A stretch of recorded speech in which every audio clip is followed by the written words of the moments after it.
Okay, namaste and good morning. So before we start our uh, today's topic, Avadhuta Gita, first let's do the prayers and then I am going to talk about habit today. That's like a little, every Thursday I give you a little extra.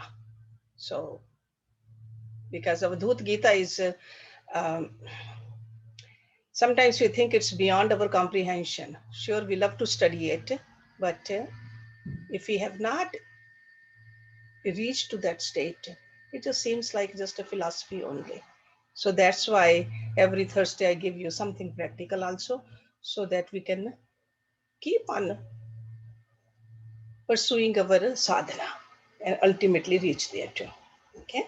So Om Guru Brahma, Guru Vishnu, Guru Devo Maheshwaraha, Guru Sakshat Parbrahma, Tasmai Shri Guruve Namaha.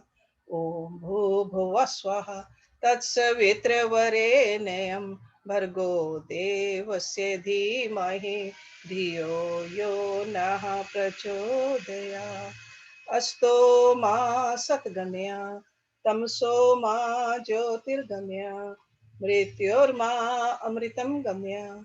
Om Sehna Bhavatu, Sehna Bhunaktu, Sehviryam Karvavahi, Tejasvi Navadhitamastu, Ma Vidvishavahi. Om Shanti, Shanti, Shanti. Om. So today I want to talk about a habit because we all have learned that develop good habits, get rid of the bad habits. But what is a habit basically? Habit is a repetitive action that has become automatic and unconscious, which is very hard to break. A habit. So habits are very, very strong. If you look at the even word itself, habit, how do you spell it? Habit. If you remove H from that spelling of habit, a bit still remains. And if you remove A from that, a bit remains. And if you remove B from it, it still remains. Okay. So if you find that habits are very hard to break, that is true for everybody. Habit. So once you have created a habit, even the scientists say that you have made a neural pathway in your brain. And your energy just tend to flow like that. Without even realizing, you pick up something to drink. Consciously, you know it's bad for you, but you just do it unconsciously. Without even recognizing, you just turn the TV on and keep on watching. Habit. Without even want to think about some negative thoughts, still you are thinking or worry. All those are habits. So can we change our habits? Of course you can. Of course. Habits can be changed only by replacing the habits. Remember that. So old habits, which are not good for you, if you want to change them, create newer habits, replace them. Let's learn the technique of changing the habits. Think about it. What create a habit? There are few factors which create a habit. One is called a habit cue. That means something which triggers the habit.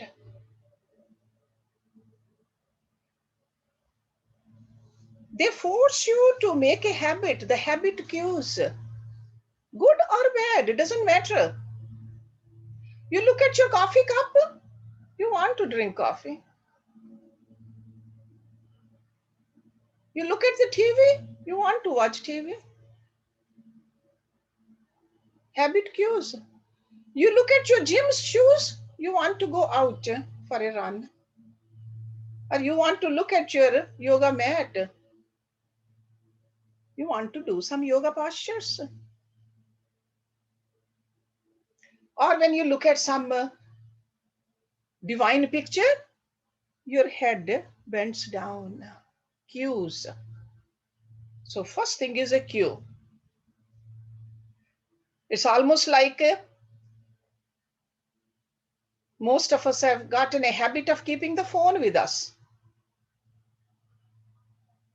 What do we do when we have a phone with us? We tend to look at it. Some message, some new information.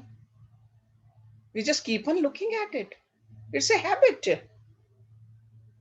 Checking our phones. If you don't have a habit of carrying the phone with us, keep it little away for some time, few hours a day. This world will run fine without it. We will run fine without it too. So if you want to change that habit, okay. Another factor in our creating a new habit is our role models. How my role model lives. We tend to imitate our role models. If our role model is positive, divine being, we will tend to replace our old habits into divine habits. We want to talk like our role model. We want to live like our role model. The kind of a company we keep. So if you want to change our habits, watch that. The society in which we grew up created our habits. From the families also we have picked up certain habits. So family, community, the belief system we have inherited from them. We got to take a little look at it. Is it conducive for our growth, or is it it's a hindrance in our growth? So these shared experiences with the family members, with the friends, they have a deep impact on us, and we picked up the habits from them. So that's why it's said that the habits are picked up. And you need to be more intelligent, more sensible to be able to change your habits. So the first thing you need to do is identify the habit cues. Then there is a second thing which we need to work on is routine. Something routinely we do, it becomes a habit because we all have a biological clock. And from time to time, tendency is to repeat that alone. It's almost like a periodically when you check your messages. And third thing is, why do we do something routinely? Because it makes us feel good. That's why we have those habits that feel good. It's called a reward. So three things we got to keep in mind if we want to change our habits. Habit cue, routine, and reward. So now you want to change your habits, maybe one or two habits, if not all of them. Start with one or two. You have to use these three. If you think you're addicted to phone and you want to stay away from the phone, keep the phone away from you for some time. and keep those things close to you, which will help you with the new habit. Look at the messages only at a certain time, routine. And routine of whether it's a studying your scriptures, Bhagavad Gita, keep it close to you so that it's a reminder to you that I'm supposed to open it up every day. Routine. And then in your mind, think about the reward.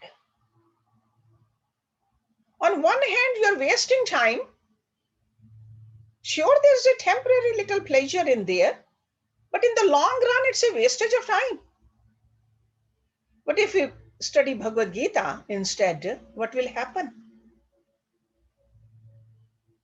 It is good for you in the long run. You are doing something which gurus have been telling us to do. Or if you want to change a habit of doing yoga every day, keep your yoga mat with you. Do the yoga at the same time. And when you are practicing it, keep in your mind that it's good for me. I'm supposed to do it. I'm doing my duty. So feeling good in the long run rather than feeling good just temporarily for a few minutes. Last thing I would like to say, do not be under the habits, your old habits. Do not feel pressured by the habits. Don't think that you cannot change the habits. Your habits should be under your control.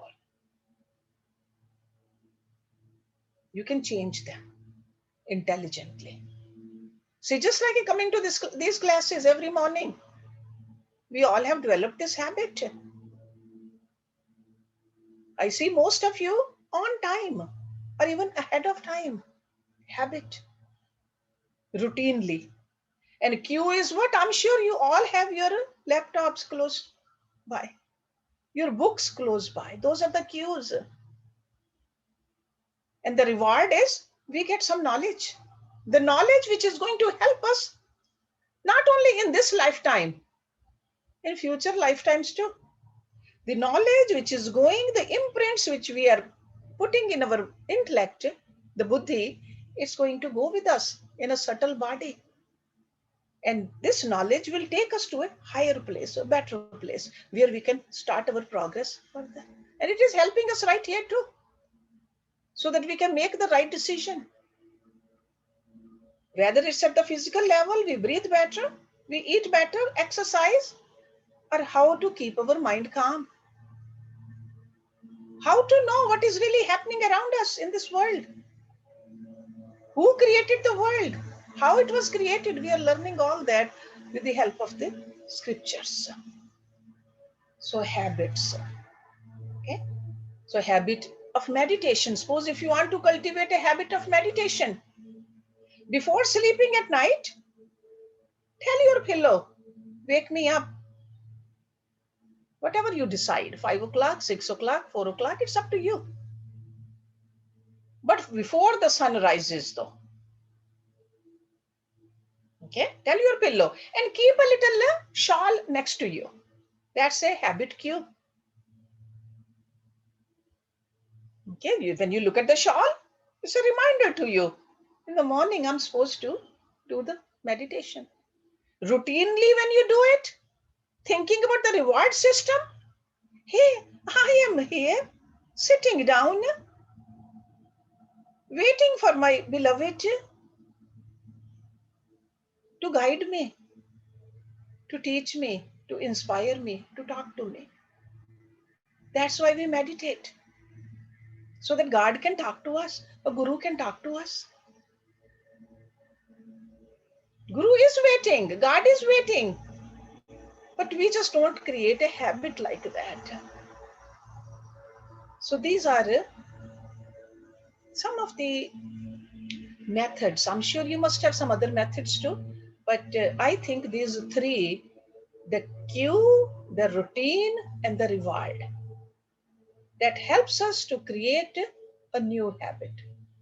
Or if you want to get rid of the old habit, still it works. Okay. So any question before we open our Avadhuta Gita now?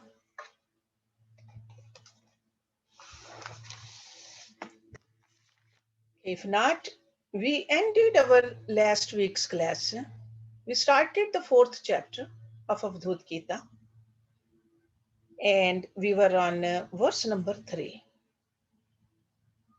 Because in this chapter, I told you 22 times the real nature of the self, with the help of these 4 words, he is going to reinforce. Swarup nirvanam anamyo aham. Swarup means the natural state. Swarup. Nirvanam, that means liberation, freedom. Anamya aham. Anamya means free from disease, free from grief. Or you can say it's a blissful state. When there's no grief, what is it? It's blissful. Aham means I am. So again and again he is going to repeat that I am by nature blissful and free. This is my nature. But we have forgotten this. So that's why these rishis also are repeating it again and again, so that it just becomes part of our psyche. We don't doubt it. Repeat. So repetition is very, very important. Okay. So whether the manifested world is real or unreal, this kind of a doubt does not arise in my mind at all. So with the help of the knowledge, the doubt has been removed. Because I always tell you that doubt is a disease of the intellect. Sanshya. Lord Krishna also said, Sanshayatma vinashyati. Okay? That means, see over here, Atma doesn't mean the soul, the pure soul. Atma is the Jivatma. Even in this world, if we have a doubt in any relationship, doubt in the food we are eating, doubt in something we are drinking, doubt who is even doing our hair, doubt in our doctor, doubt in a lawyer, doubt anywhere, we won't find success. So over here, he's taking us to that level where he says, I am by nature blissful and free. Do not doubt it. But before that, he says, whether this manifested world is real or unreal, this kind of doubt does not arise in my mind. Okay. So this is where we ended our last week's class. Let's look at verse number 4 now. Chapter 4. Na sanjanam cha ev niranjanam va na cha antaram va api nirantaram va antar vibhinnam na hi me vibhati savrup nirvanam anamya aham. Na means not, sanjanam stained, cha means and, ev means this, niranjanam pure. So niranjan and sanjan. So it's like a sa anjan. Anjan means a flaw, a blackishness. Anjan. Okay. So sanjan stained, niranjan stainless, pure. Va means or, na means not, cha means and, antaram. Antaram means a difference. Something is divided. See, when we say outer and inner, it has been divided. Va means or, api means also, nirantaram, eternal, undivided. Nirantara. No antara. Va means or, antaram, inside, vibhinnam, differentiated. Na means not, he means indeed, me, to me, vibhati, appears to me. Savrup true nature, my form, nirvanam, liberation, anamya, free from disease, aham, I am. So Dattatreya is saying, neither darkness nor light. So Anjan and Niranjan means that also. Okay. So when there's no blackishness, it's light. So neither darkness nor light, neither inside nor outside, nor any other diversity appears in myself. I am by nature blissful and free. So when a yogi reaches to this state, he sees not just me, my Atma, oneness with everybody. No division. There's no inside. Atma is inside or outside. Okay, there's no flaw at all. There's no darkness. It just is. Because when we say it's light, so that means you're aware of the darkness also. It's beyond the duality. It just is. And that is all. So that's why he says, I am by nature blissful and free. Okay. Number 5. Abodh bodha mam na ev jataha bodha svarupam mam na ev janam nirbodh bodham cha katham vadami svarup nirvanam anameha aham. So last line again, repetition. Abodh, ignorance.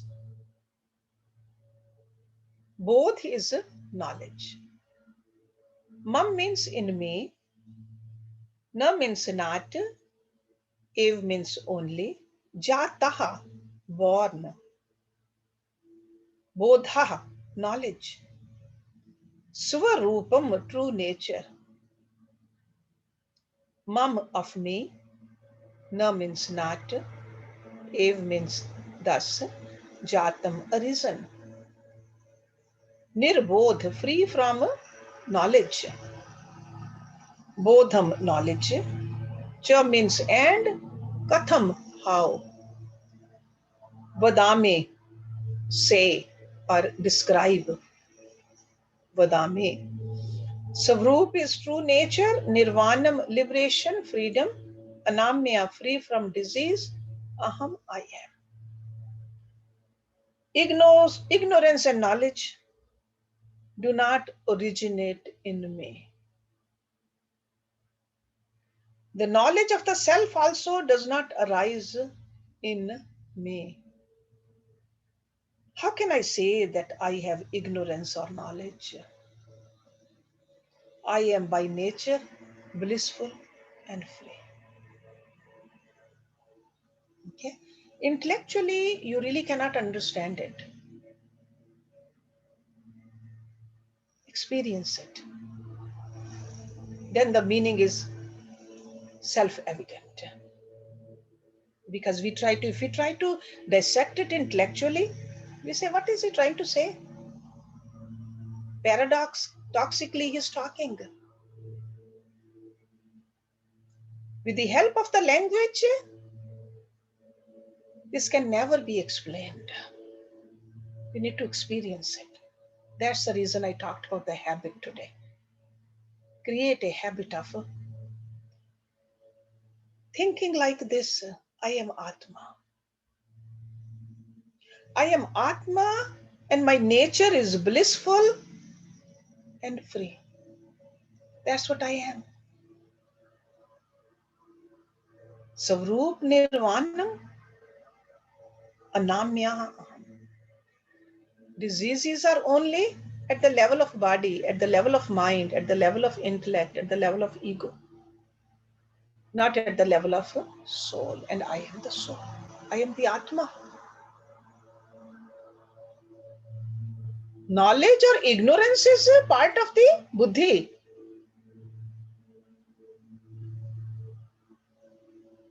Okay? Red light or a blue light?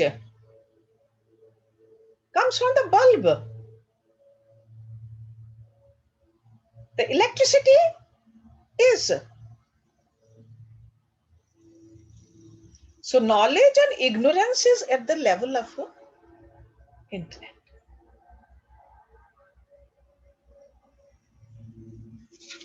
Okay, Urmil is asking, free from disease phrase. Free from disease, disease really means dis-ease. You're not feeling at ease. And where does that happen? At the body level, we can get diseased. Mind, when it's not calm, it's diseased. When it's restless, when it worries, when it's stressful, that's a diseased mind. Intellect can be diseased when there are doubts in it. Ego can be diseased when it thinks I'm superior or I'm inferior. Atma doesn't have that disease at all. Atma is, period. So that's why he's saying anamya. Even in that mantras, what do we say? Sarve bhavantu sukhinaha, sarve santu niramya.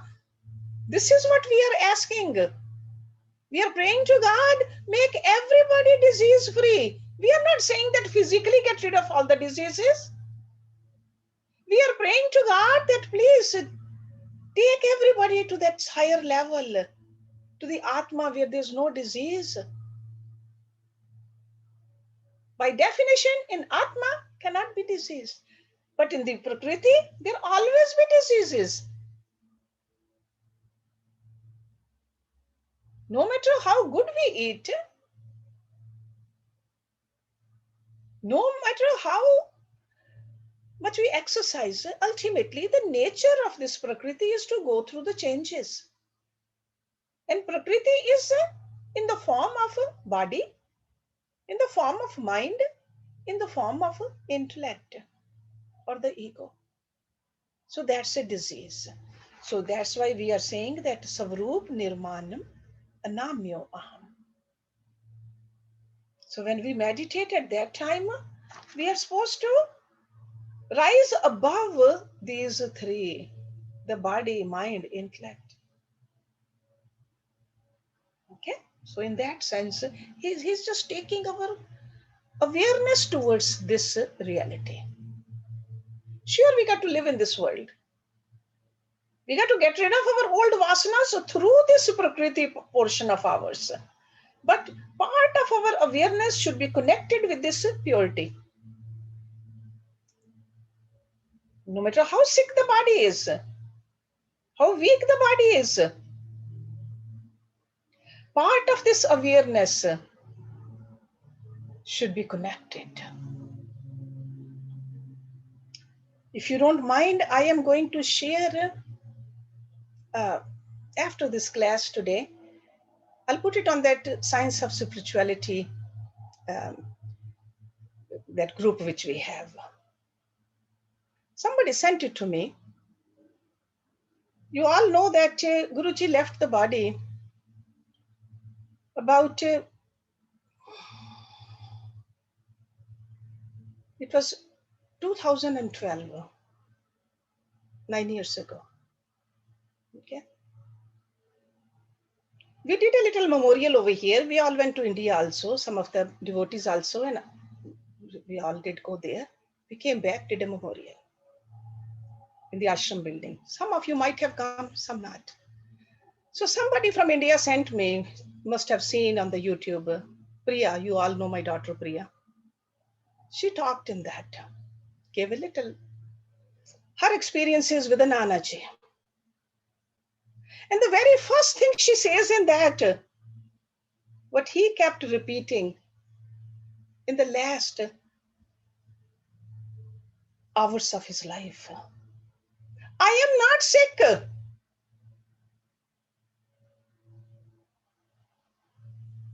I am not sick. That kind of a laser beam. I am not the body. If it's sick, so what? I have taken care of it. I did my duty, but I am not sick. I'll share it with you. Listen to Priya's. I think it's about 7-8 minutes of talk. And she was like 25 years of age at that time. Yesterday I was listening and somebody sent, they wanted to know, is this your daughter? I said, yes, this is my daughter. So this is exactly what Dattatreya is talking about. We are disease free. We are free. We are all Atma. We are all one. Somehow all our life has been opposite of this. Thinking that Prakriti part is us. Atma, we have forgotten. Our real nature, we have forgotten. To remind ourselves with a strong habit. Let's look at number 6. Na dharam yuktaha, na cha pap yuktaha, na bandha yuktaha, na cha moksha yuktaha, yuktam tu ayuktam na cha me vibhatihi savrup nirvanam anamya aham. Na means not, dharam means virtue. Yuktaha, joined. Na means not, cha means and. Pap means sin. Vices.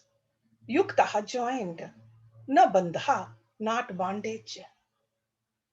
Yuktaha, joined. Joined means like association with. Na means not, cha means and, mokshaha, liberation. Yuktaha, joined. Yuktam, joined. Tu means but. Ayuktam, without. Na means not, cha means and, me, to me. Vibhati, it appears. Swarup, true nature. Nirvanam, liberation. Anamya, free from disease. Aham, I am. So what he's saying is, Brahm is not associated with virtue and vice. Dharam and adharam,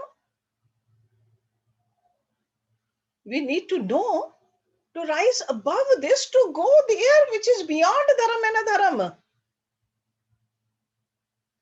So Brahm is not associated with virtue and vice or bondage and liberation. Nothing appears to me as united or separated. Because when you see only one, there cannot be a union. Union can be only with the two things.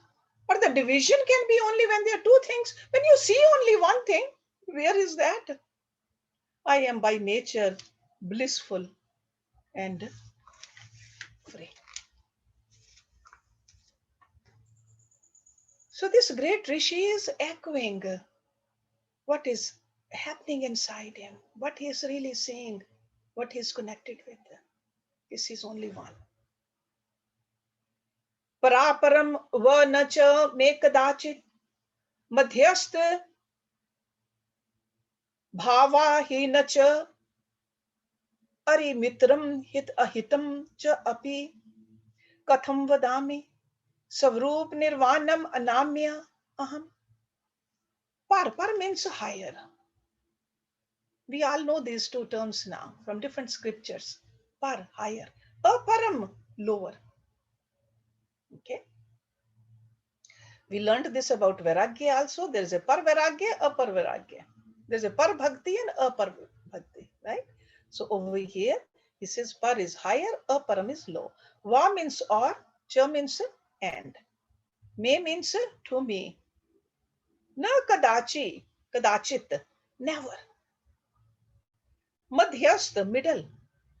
Bhavaha, the sense.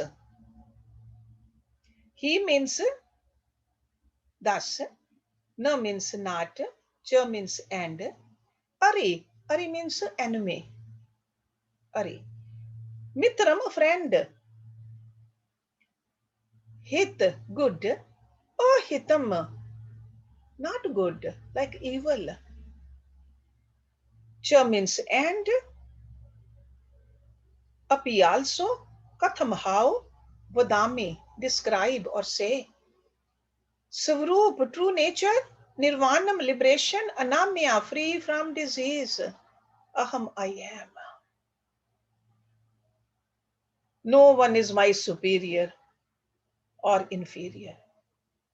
So this is not out of arrogance, Dattatreya is saying. It is from that state of mind where everything is same. It's a non-duality. No one is my superior or inferior.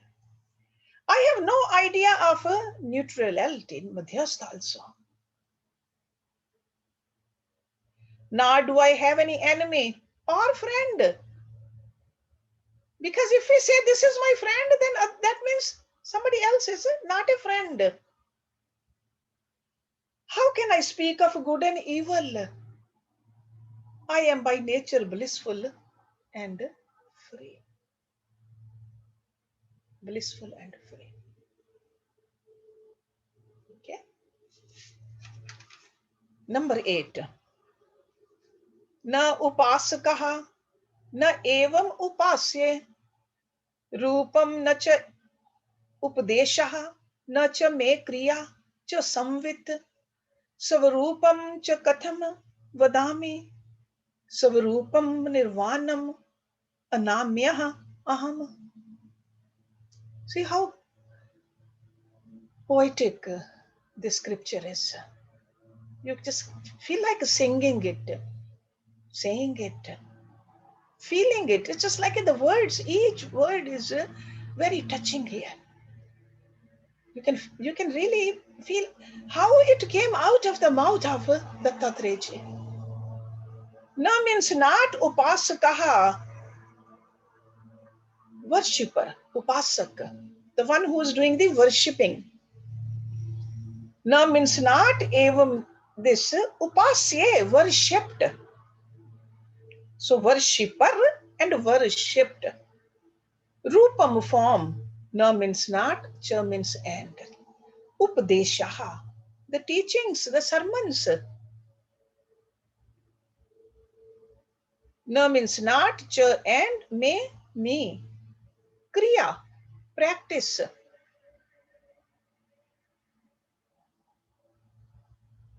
Cha means and, some with knowledge of nature, of consciousness. Svarupam, true nature. Cha means and, katham, how. Vadami, shall I say or describe? Svarupa, true nature. Nirvanam, liberation. Anamya, free from disease. Aham, I am. I am neither the worshipper nor the object of worship. When the union has happened, the Atma has merged into the Paramatma. When that one drop of water has merged into the ocean, there's no duality. So he says, I'm neither the worshipper nor the object of worship. Instructions and rituals are not meant for me. Because instructions and the rituals, what Guru is telling us, is to climb on this ladder. When you have reached up there, then they are no use. How can I describe the nature of absolute consciousness? Because something we describe with the help of the words, through our mouth, with the knowledge which we have gained. He says, how can I describe it? I am by nature blissful and free.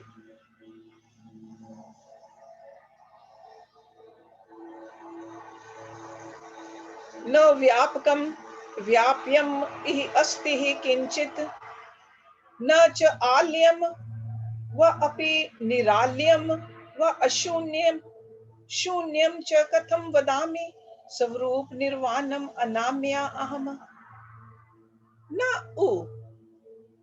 See, when these two terms na and u, that becomes no. So na means not, u means indeed. It's like to put emphasis over there, the u has been added. Not indeed. Vyapakam, permitting. That means pervaded. Vyapyam, permitted. Ih means this, asti means is, kinchit, hardly at all. Kinchit. Na means not, cha means and, alyam. Alya means abode. Alyam. See, just like we say, Devalya. See, mandir is called a Devalya. And the yogis, they call this body also. This is a Devalya. The, the Devatas live in here. They said even Ganesh ji, Vishnu ji, Shiv ji, Guru, Bhagwan, everybody lives here. Devalya. So Alya means abode. See, like a Himalaya. Abode of him. What is him? A snow. Right? So Alya means abode. See, this is such a simple Sanskrit over here. We all can learn a few words to keep our mind alert. Okay. Va means or, api means even. Niralyam, abodiless. So when you say ni in front of it, in front of it, that means without. So abodiless. Va means or, ashunyam, not void. Shunya means void. Cha means and, katham, how, vadami, say, Savrup, true nature, nirvanam, liberation, anamyaha, free from disease, aham, I am. Nothing pervades Brahm, nor is anything pervaded by Brahm. So if we think that pervaded by Brahm or pervades Brahm, that means there are two then. So it's only Brahm, nothing else. From That's why the statement which we have heard all our life, kan kan mein Brahm vyapat hai. See, vyapak word, vyaptam. Okay, kan kan mein. So everywhere. So nothing pervades Brahm, nor is anything pervaded by Brahm. Neither has it an abode, nor is it abodeless. We cannot say that Brahm lives somewhere. If we say that Brahm lives in the seventh heaven, that means the other six heavens, they are without Brahm. God lives everywhere. There's no place where God is not. So neither has it an abode, nor is it abodeless. How can I describe it as full or empty? Shunya or ashunya? I am by nature blissful and free. How beautiful. We'll stop it here. If you have any question, we can talk about it. Otherwise, we'll go directly to the meditation, because Thursday class, we end with the meditation. Because this is the habit we need to cultivate. Other habits which we have right now, which are taking us away from meditation. I'm not saying do 24/7 meditation, but at least 15 minutes every day we should spend minimum, and then keep on increasing. When you see the reward of it, reward of meditation is all level of our personalities. Whether it's a physical body or a mental body or intellectual body, all the bodies get the benefit from meditation. So cue we should have, routine we should have, and reward we should keep in mind. You will see that how easily this become the strongest habit. But practice we have to do in the beginning.